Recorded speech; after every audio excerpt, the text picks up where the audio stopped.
ഫേസ്ബുക്കിന്റെ language മാറിപ്പോയിട്ടുണ്ടോ? ഇനി അതുമല്ലെങ്കിൽ ഫേസ്ബുക്കിന്റെ language നിങ്ങൾക്ക് മാറ്റണം എന്ന് ആഗ്രഹമുണ്ടോ? അതായത് നമ്മുടെ ലാംഗ്വേജിലേക്ക് നമുക്ക് മലയാളത്തിലേക്കോ ഹിന്ദിയിലേക്കോ തമിഴിലേക്കോ ഒക്കെ മാറ്റണമെന്ന് ആഗ്രഹമുണ്ടോ? ഞാനിത് ചോദിക്കാൻ കാരണം ഓട്ടോമാറ്റിക് ആയിട്ട് ഫേസ്ബുക്കിന്റെ ലാംഗ്വേജ് ഒരിക്കലും തന്നെ മാറുകയില്ല. പിന്നെ അബദ്ധവശാലൊക്കെ കൈ തട്ടിയോ മറ്റോ ഇങ്ങനെ ലാംഗ്വേജ് മാറിക്കഴിഞ്ഞാൽ നിങ്ങൾ കുടുങ്ങും. മലയാളത്തിലേക്കോ ഹിന്ദിയിലേക്കോ ഒക്കെ മാറിയിട്ടുണ്ടെങ്കിൽ നമുക്കത് കണ്ടുപിടിക്കാൻ എളുപ്പമായിരിക്കും. പക്ഷേ ചൈനീസ് ഭാഷയിലേക്കോ മറ്റോ മാറിയിട്ടുണ്ടെങ്കിലോ നമുക്ക് എങ്ങനെ കണ്ടുപിടിക്കാൻ സാധിക്കും? കാരണം ഫേസ്ബുക്ക് മൊത്തം ചൈനീസ് ഭാഷയിലേക്ക് മാറി. അപ്പോൾ സെറ്റിംഗ്സിൽ എവിടെയാണ് ഉള്ളതെന്ന് നമുക്ക് വായിച്ച് കണ്ട് മനസ്സിലാക്കാനേ സാധിക്കില്ല. അപ്പോൾ നേരത്തെ തന്നെ ഈ ഒരു ഓപ്ഷൻ എവിടെയാണ് ഉള്ളത് എന്ന് കണ്ട് മനസ്സിലാക്കി കഴിഞ്ഞാൽ വളരെ എളുപ്പമായിരിക്കും. അപ്പൊ ഇന്നത്തെ വീഡിയോ നിങ്ങൾ മുഴുവനായിട്ട് കാണുക. ഏതെങ്കിലും ഒരു സന്ദർഭത്തിൽ തീർച്ചയായിട്ടും ഉപകാരപ്പെടാതിരിക്കില്ല.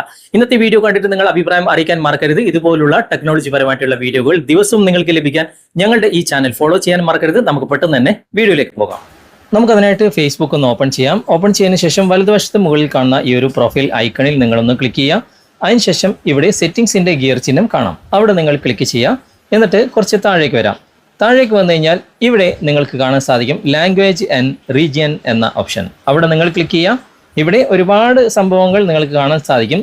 ഏറ്റവും മുകളിൽ നിങ്ങൾക്ക് ഇവിടെ ആപ്പ് ലാംഗ്വേജ് എന്ന ഓപ്ഷൻ കാണാൻ സാധിക്കും. അവിടെ ക്ലിക്ക് ചെയ്തിട്ട് നമുക്ക് ഇഷ്ടമുള്ള ലാംഗ്വേജ് ഇവിടെ മാറ്റാൻ സാധിക്കും. ഒരുപാട് ലാംഗ്വേജ് നിങ്ങൾക്ക് ഇവിടെ കാണാൻ സാധിക്കും. ഇതിൽ ഇൻബിൽട്ട് ആയിട്ട് ഇവിടെ ഇംഗ്ലീഷ് തന്നെയാണ് സെലക്റ്റഡ് ആയിട്ടുള്ളത്. ഇനി നമുക്ക് നമ്മുടെ ലാംഗ്വേജിലേക്ക് മാറ്റാം. ഇവിടെ ഏറ്റവും മുകളിൽ തന്നെ മലയാളം, തമിഴ് അതൊക്കെ നിങ്ങൾക്ക് ഇവിടെ കാണാൻ സാധിക്കും. ഞാനിപ്പോൾ നിങ്ങൾ കാണിച്ചു തരാൻ വേണ്ടിയിട്ട് മലയാളം സെലക്ട് ചെയ്തു. അതിനുശേഷം ഇവിടെ സേവ് എന്ന ഭാഗം ക്ലിക്ക് ചെയ്യണം. കുറച്ച് നേരം നിങ്ങൾ വെയിറ്റ് ചെയ്യുക. കണ്ടോ, ആ സെറ്റിംഗ്സിന്റെ ഭാഗം അടക്കം എല്ലാ കാര്യങ്ങളും നമ്മുടെ ലാംഗ്വേജിലേക്ക്, അതായത് നമ്മൾ സെലക്ട് ചെയ്തപ്പോൾ ഞാനിപ്പോൾ മലയാളമാണല്ലോ സെലക്ട് ചെയ്തത്, മലയാളത്തിലേക്ക് മാറിക്കഴിഞ്ഞു. ഇനി ബാക്ക് വന്നിട്ട് ആ സെറ്റിംഗ്സിന്റെ ആ ഭാഗമൊക്കെ നിങ്ങൾക്ക് മലയാളത്തിൽ വായിച്ചെടുക്കാൻ സാധിക്കും.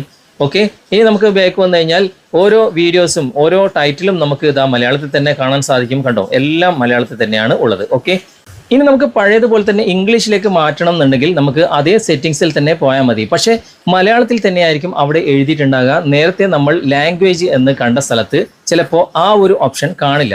അതായത് നിങ്ങൾ സെലക്ട് ചെയ്ത ഭാഷയിലായിരിക്കുമല്ലോ അവിടെ എഴുതിയിട്ടുണ്ടാകുക. ഞാൻ നിങ്ങൾ കാണിച്ചു തരാം. സെറ്റിംഗ്സിന്റെ ഗിയർ ചിഹ്നം ക്ലിക്ക് ചെയ്തിട്ട് നേരത്തെ നമ്മൾ ലാംഗ്വേജ് ആൻഡ് റീജിയൻ എന്ന ഭാഗമാണ് സെലക്ട് ചെയ്തത്, അതിവിടെ കാണില്ല. ഇവിടെ അതിന് പകരമായിട്ട് ഭാഷയും പ്രദേശവും എന്ന ഭാഗമായിരിക്കും കാണുക. അതാ കണ്ടോ, ഇവിടെ അങ്ങനെ എഴുതിയിട്ടുണ്ട്. ഇനി നമുക്ക് അവിടെ ക്ലിക്ക് ചെയ്തിട്ട് ഇഷ്ടം പോലെ ഭാഷ മാറ്റാൻ സാധിക്കും. നേരത്തെ മലയാളമാണ് നമ്മൾ സെലക്ട് ചെയ്തത്, അവിടെ ഒരു ആരോ മാർക്കുണ്ട്, അവിടെ ക്ലിക്ക് ചെയ്തിട്ട് നേരത്തെ പോലെ തന്നെ നമുക്ക് ഇംഗ്ലീഷിലേക്ക് ഇതുപോലെ മാറ്റി കൊടുക്കാൻ സാധിക്കും. ഓക്കെ, അങ്ങനെ മാറ്റി കൊടുത്തതിന് ശേഷം താഴെ കാണുന്ന സേവ് എന്ന ഭാഗം ക്ലിക്ക് ചെയ്താൽ മതി. ഓക്കെ, അവിടെ ക്ലിക്ക് ചെയ്യുക. കുറച്ച് നേരം വെയിറ്റ് ചെയ്ത് കഴിഞ്ഞാൽ അത് നേരെ ഇംഗ്ലീഷിലേക്ക് മാറിയിട്ടുണ്ടാകും. പക്ഷേ അത് നേരെ ചൈനീസ് ഭാഷയിലേക്കോ മറ്റോ മാറിപ്പോയിട്ടുണ്ടെങ്കിലോ, അതാണ് ഞാൻ നേരത്തെ പറഞ്ഞത്. അങ്ങനെ മാറിയിട്ടുണ്ടെങ്കിൽ നമുക്ക് സെറ്റിംഗ്സിൽ ഇത് എവിടെയാണ് ഉള്ളത് എന്ന് ഒരിക്കലും കണ്ടുപിടിക്കാൻ സാധിക്കില്ല. കാരണം സെറ്റിംഗ്സ് മൊത്തം ചൈനീസ് ഭാഷയിലേക്ക് മാറിയിട്ടുണ്ടാകും. ചൈനീസ് ഭാഷയല്ല, ഏത് ഭാഷയിലേക്ക് മാറിക്കഴിഞ്ഞാലും നമുക്ക് ബുദ്ധിമുട്ടായിരിക്കും. അപ്പോൾ നേരത്തെ തന്നെ ഇങ്ങനെ ഒരു ഓപ്ഷൻ ഇവിടെയാണ് ഉള്ളത് എന്ന് മനസ്സിലാക്കി വെച്ച് കഴിഞ്ഞാൽ നമുക്ക് വളരെ എളുപ്പമായിരിക്കും. അതുകൊണ്ടാണ് ഞാൻ ഇങ്ങനെ ഒരു വീഡിയോ ചെയ്തത്. ഓക്കെ, ഈ വീഡിയോ നിങ്ങൾക്ക് ഇഷ്ടപ്പെട്ടിട്ടുണ്ടെങ്കിൽ ലൈക്ക് ചെയ്യാനും ഇതിനെക്കുറിച്ചുള്ള അഭിപ്രായങ്ങൾ കമന്റിൽ അറിയിക്കാനും മറക്കരുത്. നിങ്ങൾക്ക് ഇഷ്ടപ്പെട്ടിട്ടുണ്ടെങ്കിൽ നിങ്ങളുടെ കൂട്ടുകാർക്കും നിങ്ങൾ ഷെയർ ചെയ്ത് കൊടുക്കുക. ഓക്കെ, അപ്പോൾ ഇന്നത്തെ ഈ വീഡിയോ നിങ്ങൾക്ക് ഉപകാരപ്രദമായിട്ടുണ്ടെങ്കിൽ നിങ്ങളുടെ കൂട്ടുകാരിലേക്കും വീഡിയോ ഷെയർ ചെയ്തെത്തിക്കുക. അതുപോലെ തന്നെ വീഡിയോ കുറിച്ചുള്ള അഭിപ്രായങ്ങളും നിർദ്ദേശങ്ങളും നിങ്ങൾ കമന്റായി രേഖപ്പെടുത്തുക.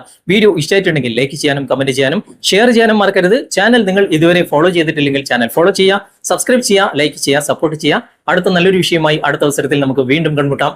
Thanks for watching. ബൈ.